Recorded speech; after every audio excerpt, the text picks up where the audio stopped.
Hello and welcome to my channel. If you like my content, please like and subscribe. I really appreciate it. A warning for story number 3 is very graphic.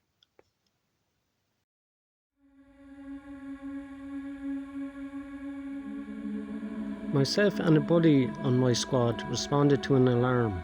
The incident was on an old office type building that had been converted to a doctor's office. There was a pharmacy attached to it as well.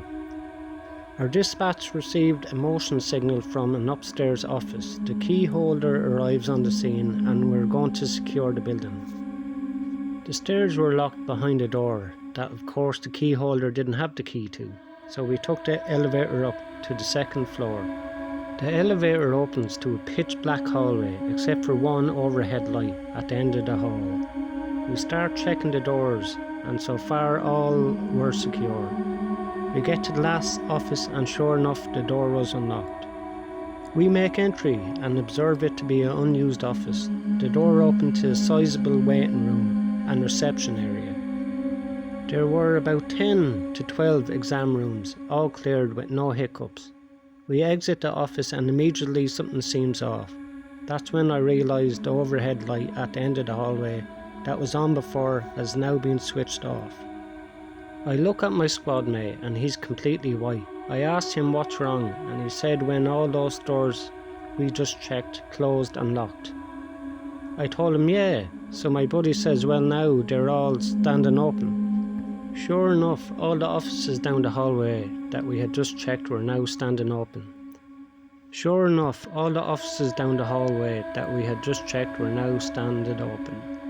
The pucker factor sinks in at this point. So we start clearing and securing offices. We finished the last office and on our way out, just before we turned the corner to get to the waiting area, the main door just slams shut.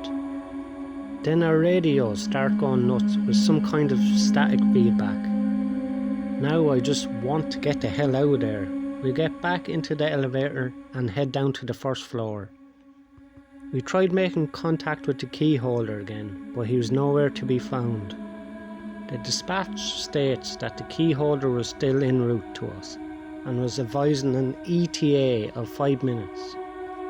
I advised dispatch that we had already been out with a key holder. Dispatch requests that I give them a call. I call dispatch and she tells me that there is no way we were out with the key holder. She states that the alarm company had only made contact with one eventually.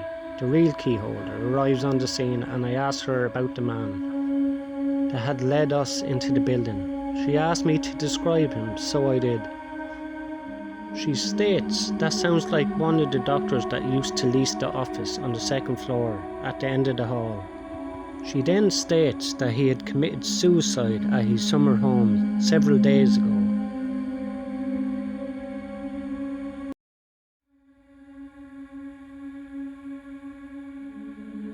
My years of being a police officer in Floyd County, Georgia, I had only experienced 2 horrifying situations. I'll share with you the worst of the 2. It was a slow night and I was patrolling the dirt roads in my cruiser. At this particular spot there were tiny woods on both sides of the road. Then it all started. I spotted somebody jumping into the woods on the left. I only saw half of them though. They were gone so quickly. I pulled up closer. I shone the spotlight into the woods and I didn't see them unfortunately. It was kind of my job to check on things like this, so I hesitantly stepped out of the car and began searching. In a moment like this, I was so ready to pull my gun, and I was actually terrified. And then the cliched snap of a branch behind a tree almost made me want to run back to the car. But I instead did my job and called for them to come out. Someone wearing a mask stepped out from behind a tree. I told them to raise their arms and take the mask off and come to me slowly. They raised their hands but they didn't remove the mask. I tried to demonstrate my authority by yelling this time, ordering them to take it off. They looked as if they were about to take it off when suddenly he or she looked to their left and then back at me. I heard footsteps coming from my right. I drew my gun. I yelled as loud as I could for everybody to come out with their hands up. You may be thinking, why? Well, if you were in this position, in this setting, you would have been shitting yourself, just like I was. Another person wearing a mask walked over, this one holding an axe. I had my gun locked on him, but suddenly footsteps started coming from all directions. I looked around and I was surrounded. There were at least 10 strangers wearing masks surrounding me almost in a circle, with only an opening behind me. Half of them were armed with axes and the like.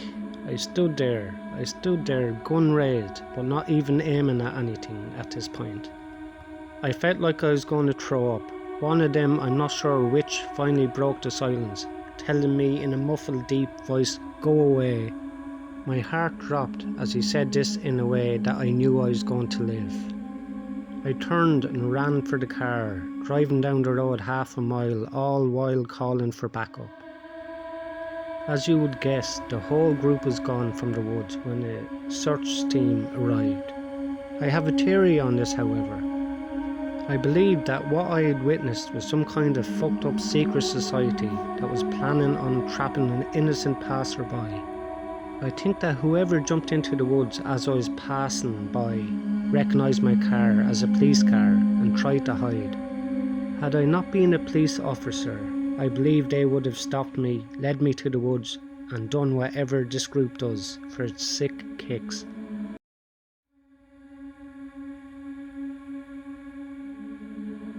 My family and I lived throughout the middle of Georgia. Not many stories come out of this area, and this one I'm about to share makes us glad of that fact. My cousin Bob had been a police officer for 5 years. He went into the force bright-eyed and optimistic. I guess like so many do.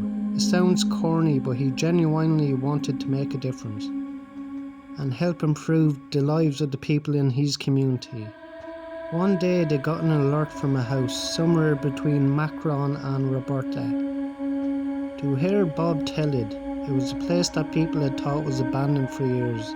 Gives you an idea of the state of the house. Anyway, when they arrived, an older gentleman was sitting on the steps outside the front door with his hands in his pockets.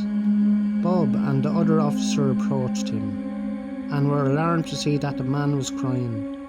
Well, not really crying, but sobbing, and he was also muttering something to himself about how awful it is. They tried to question the man, but the guy was completely incoherent. It didn't take but a couple of seconds to figure out that the poor guy was traumatised after his partner called for another car. Bob drew his gun and decided to enter the house. The smell inside the house was rancid. He told me that the kitchen and living room were total wreck. It was clear the owners of the house were hoarders, pots and pans stacked damn near to the ceilings, spoiled food all over the table, and takeout containers scattered all over the floors. As procedure dictates, Bob called out to see if anyone would answer. He told me that even with all his training and experience over the past 5 years, his heart rate was already building fast. Gun at the ready, he checked out the living room and saw nobody was there. Either he made his way down the hall where the smell was getting much worse. Just as it all became too much, he covered his mouth and nose and opened the door to what he suspected was the bedroom. In the bed were 2 corpses, grey-skinned and covered with flies. Despite his churning stomach, Bob decided to go in for a closer look. A decision he said he regretted since. One of the corpses was male, the other was female. The skin on their faces was already starting to fall off, and the flies were flying in and out of their mouths. Some were landing and sitting on their eyeballs. As Bob inspected the female corpse, he was horrified to find that she was holding on to an even smaller body. It was an infant. It wasn't until a large cockroach crawled out a dead infant's mouth that Bob ran outside the house. When he got outside, he fell to his knees and threw up his lunch all over the steps. When the other cars finally arrived, they were able to do a more thorough inspection. The older man that Bob and his partner had met when they first arrived was a former co-worker and friend of the dead man. They worked together at a peach packing company. The man hadn't showed up for over a week. He'd gone to his house to see if he was okay. The poor man had been the first to see this horrible sight in the bedroom. The story that they put together was that the wife and husband had at some point become addicted to opioids after some kind of operation a year or so before. They'd started abusing painkillers together, and the addiction grew and grew until they started shooting up and snorting heroin. Their daughter, who wasn't more than a couple of years old, had died of neglect. When the husband and wife discovered their baby's corpse and finally broke completely and decided to end themselves, the coroner found both heroin in both of their bodies to kill them twice over. Bob's still on the force, but he started drinking a little too much after that. He's been going to therapy and he's since managed to get his drinking under control. But almost every time we talk, he says that he still has nightmares about that poor child's corpse. And in his nightmares, the baby is still crying.